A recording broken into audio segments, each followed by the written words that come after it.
भारत में high court जज एक संवैधानिक पद है। वही पद जिस पर बैठे हैं यशवंत वर्मा। वही यशवंत वर्मा जिनके सरकारी आवास पर कैश मिलने से सबकी नजर अब जजों पर पड़ी है। क्या जजों को हटाया जा सकता है? क्या हाई कोर्ट के जजों के खिलाफ कार्रवाई हो सकती है? अगर हाँ तो कैसे? जजों की सैलरी कितनी होती है? इन सभी सवालों के जवाब इस वीडियो में हम आपको देंगे। हाई कोर्ट के जजों को क्या सुविधाएं दी जाती है? 7वें वेतन आयोग के अंडर उनकी मंथली सैलरी 2.25 लाख रुपए होती है।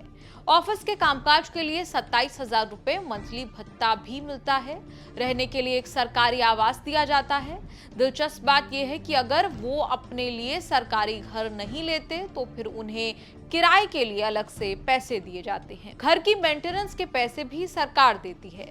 घरों को एक लिमिट तक बिजली पानी भी मुफ्त मिलता है।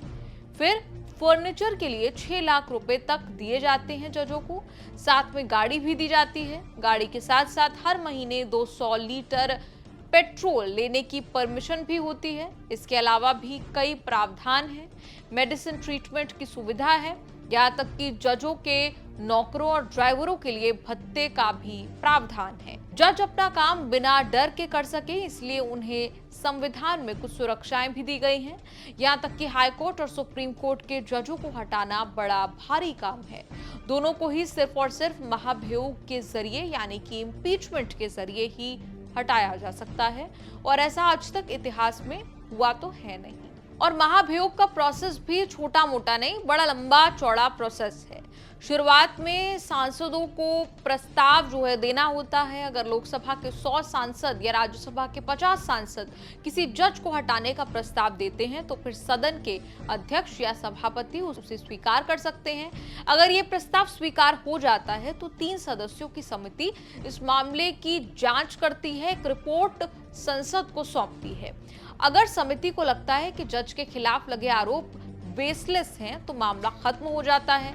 लेकिन अगर जज को दोषी पाया जाता है तो फिर दोनों सदनों में चर्चा होती है और इस पर वोटिंग कराई जाती है। फिर दोनों सदनों में विशेष बहुमत से जज को हटाने के प्रस्ताव को स्वीकार किया जाए तो फिर ये प्रेसिडेंट के पास जाता है, जो कि जज को हटाने का आदेश देते हैं। साफ कर दें कि आज तक भारत में किसी भी जज को इस तरीके से हटाया नहीं गया है। आपका इस पूरी रिपोर्ट पर क्या कुछ कहना है? कमेंट्स में लिखकर अपनी राय जरूर दें और देखते रहिए न्यूज़ तक।